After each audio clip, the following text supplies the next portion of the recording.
कलअदम BLA छोड़कर हथियार डालने वाले दहशतगर्द तलत अजीज़ ने बताया है कि कलअदम BLA छोड़कर हथियार डालने वाले दहशतगर्द तलत अजीज़ की कोयटा में न्यूज़ कॉन्फ्रेंस अब से कुछ देर पहले जारी थी। उन्होंने बताया कि पंजाब यूनिवर्सिटी में ऐसे स्टूडेंट से रब्ता हुआ जो बलूचिस्तान से थे। उन्होंने मुझे कायल किया कि बलूचिस्तान की आज़ादी के लिए उनका साथ दूँ। उनका मकसद मुल्क तोड़ना है। मुझे जब उनकी साजिश का अंदाज़ा हुआ तो मैं भाग आया। साबिक BLA कमांडर तलत अजीज़ की जानिब से बताया गया कि इन लोगों ने मुझे इतना गुमराह किया कि मैंने ख़ानदान और वालिद की इज़्ज़त का भी नहीं सोचा।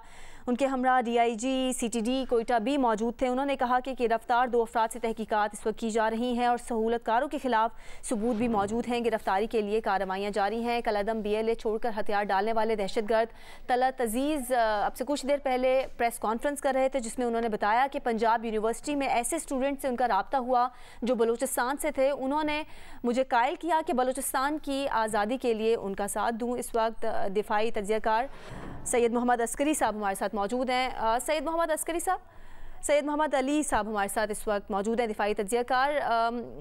मोहम्मद अली साहब, कहिएगा, अभी BLA छोड़कर हथियार डालने वाले दहशतगर्द तलत अजीज़ की जानिब से प्रेस कॉन्फ्रेंस की गई और उन्होंने बताया कि पंजाब यूनिवर्सिटी में ऐसे स्टूडेंट से उनकी मुलाकात हुई जो बलूचिस्तान से थे, जिन्होंने उनकी जहन साजी की और इस हद तक कर दी कि उन्होंने बताया कि ख़ानदान और वालिद की इज़्ज़त का भी मैंने नहीं सोचा। जी बिल्कुल, मैं समझता हूँ। देखें, इसके जो चंद अहम पहलू हैं वो मैं आपके सामने रखता हूँ। पहली बात तो ये है कि इससे ये साबित होता है कि जो उनकी हिकमत अमली है वो भी अक्सर तौर पे अवामी और दिफाई दोनों सतह पे नाकाम नजर आ रही है। उनको पाक फौज और लॉ इन्फोर्समेंट एजेंसी के खिलाफ अपनी तखरीबकाराना कार्रवाइयों में कामयाबी नहीं मिल रही है, तो वो सॉफ्ट टारगेट्स का इंतखाब कर रही हैं। दूसरी बात ये कि अब जो ज़्यादा गयूर और बाशऊर लोग हैं वो उनको ज्वाइन नहीं कर रहे हैं, इसलिए वो मासूम बच्चों और नौखेज लड़कियों को इस्तेमाल करके ने की कोशिश कर रहे हैं और उनको उनके जो मासूम जहन हैं उनकी जहन साजी करके उनको इस्तेमाल करने की कोशिश कर रहे हैं, जो कि इस बात का सबूत है कि ज़्यादा बाशऊर और मैच्योर लोग अब उनकी बातों में नहीं आ रहे हैं और बतदरीज जो उनकी दिफाई सलाहियत है और मिलिटेंट एक्टिविटीज़ हैं वो भी कमज़ोर पड़ रही हैं। और साथ ही साथ आप देखें, अब ये मासूम बच्चा भी जो है बहुत जल्द इसको भी इदराक हुआ कि इसको इस्तेमाल किया जा रहा है। इसमें इसका, बलोच लोगों का, इसके ख़ानदान का, बलूचिस्तान का कोई फ़ायदा नहीं है, बल्कि इससे न सिर्फ इसकी अपनी ज़िंदगी ज़ाया होती, इसके ख़ानदान के लिए मसाइल पैदा होते और बलूचिस्तान की तरक्की और खुशहाली के रास्ते में भी रुकावटें पैदा होती। तो मैं समझता हूँ ये बहुत अहम मिसाल है। इस जैसे बच्चे जो हैं वो तमाम उन बलोच नौजवानों के लिए एक मिसाल हैं कि वो इनसे सबक हासिल करें और किसी ऐसे बयानिए और प्रोपेगेंडे के ज़ेरे असर ना आए जिसका मकसद रियासत और अवाम के दरमियान गलत फहमियाँ पैदा करना और नफरत और बेयकीनी को हवा देना है।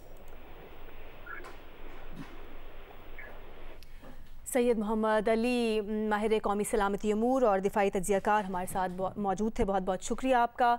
कलअदम BLA छोड़कर हथियार डालने वाले दहशतगर्द तलत अजीज़ की प्रेस कॉन्फ्रेंस पर हम बात कर रहे थे और इस जानिब से बताया गया था कि पंजाब यूनिवर्सिटी में ऐसे स्टूडेंट से रब्ता हुआ है जो बलूचिस्तान से थे। इस वक्त ब्रिगेडियर रिटायर्ड वकार हसन साहब हमारे साथ मौजूद है। ब्रिगेडियर साहब, आप कैसे देखते हैं जिस तरह से कलअदम BLA छोड़कर हथियार डालने वाले दहशतगर्द तलत अजीज़ ने भी बताया कि उसकी जहन साजी जिस तरह से की गई, बच्चों को निशाना जिस तरह से बनाया जा रहा है और कमज़ोर जहनों की जिस तरह से जहन साजी की जा रही है, इसमें सिक्योरिटी अदारों और CTD की जो कार्रवाइयाँ हैं कि ऐसे किरदारों को बेनकाब किया जाए जो मुल्क में बेअमनी का बायस बन रहे हैं, कैसे देखते हैं?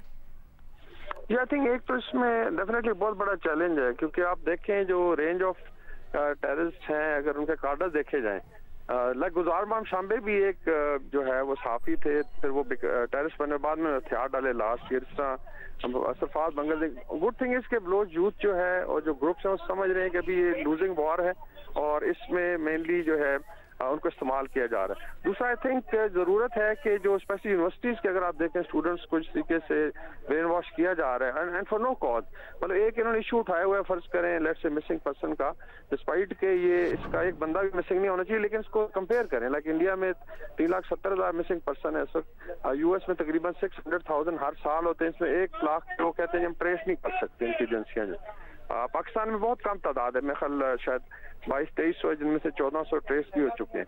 एनीवेज मेन चीज़ यही है कि एक तो आई थिंक एकेडमिया में एक और भी आई थिंक अनफॉर्चुनेटली हुआ है, जिसमें मारंग ब्लो जब आई बड़ा उसको आओ भगत भी की गई, और फिर एक खास सबका जो खामखा इस चीज़ को हवा देता है नॉन इश्यूज को इश्यूज बना के, तो उसमें भी मेरा ख्याल यूथ जो है बहकावे में आ जाता है। लेकिन अगर यूथ में ये रियलाइजेशन है, जिस तरह इस नौजवान ने बताया कि हमें इस्तेमाल किया गया और बेसिकली टेररिज्म के लिए यूज किया जा रहा था, तो ये आई थिंक खुशाइन चीज़ है। इसमें एजेंसियों का भी रोल है, बलूचिस्तान गवर्नमेंट का है, और इसमें ज़्यादा एंगेजमेंट की ज़रूरत है।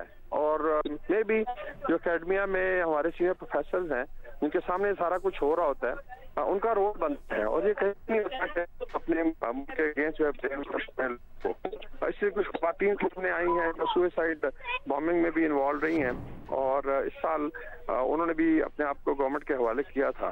तो इस पे आई थिंक बिग चैलेंज, लेकिन जो आई थिंक डेवलपमेंट होगी बलूचिस्तान में, स्पेशली अभी रेकोडेक का इंशाल्लाह प्रोडक्शन शुरू होती है 2-3 साल में, और बलूच यूथ को ये उम्मीद होती है कि they are also stakeholders, तो चीज़ें बहुत बेहतर हो जाएंगी।